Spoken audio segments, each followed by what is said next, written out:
जय भोले की। माघ मास महात्म 28वां अध्याय। सारस बोला, हे बानर, मैं तुम्हें विस्तार सहित बताता हूँ कि मुझे किस कारण इस जन्म में पक्षी की योनि प्राप्त हुई।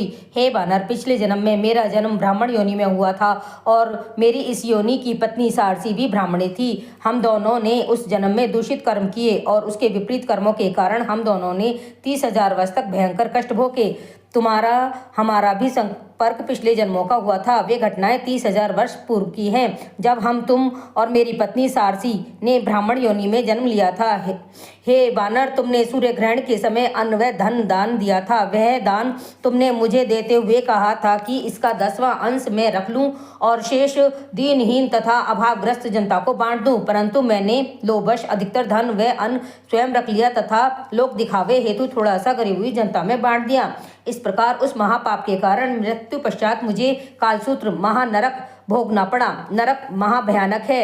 इस नरक में मुझे यमदूतों ने 30,000 वर्ष तक रुधिर तथा पीप सरोवर में उल्टा लटका दिया तथा मुझे दारुण दुख झेलने पड़े। वहां भयानक जंतु, गिद्ध तथा कौवे ने मेरी आत्मा तक छत विक्षिप्त कर दी। मुझे जहरीले कीड़े मकोड़ों ने दुख दिए। इस प्रकार 30,000 वर्ष तक घोर दुख व कष्ट झेलने के पश्चात मुझे ये पक्षी योनि प्राप्त हुई। मेरे साथ पूर्व जन्म में मेरी पत्नी को भी अधर्म का धन व अन्न सेवन करने के कारण कष्ट सहने पड़े, परंतु उसके कष्ट मेरी तुलना में कम थे। मृत्यु के पश्चात धर्म अधर्म का फल प्रत्येक जीव को कर्मानुसार भोगना पड़ता है। इस सारस योनि के पश्चात संभवतः हम दोनों को मृत्यु मनुष्य योनि प्राप्त होगी। मानव शरीर अत्यंत भाग्य से अच्छे कर्मों से प्राप्त होता है।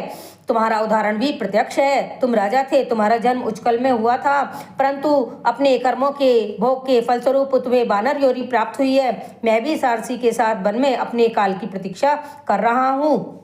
बानर कातर वाणी से बोला, हे सारस, तुमने मेरे अधर्म युक्त नेत्र खोल दिए हैं। तुम धन्य हो जो तुम्हें पिछले जन्म की स्मृतियां याद हैं तथा तुमने पूर्व जन्म की स्मृतियां मेरी जानकारी में ला दी हैं। मेरा अब अज्ञान नष्ट हो गया है।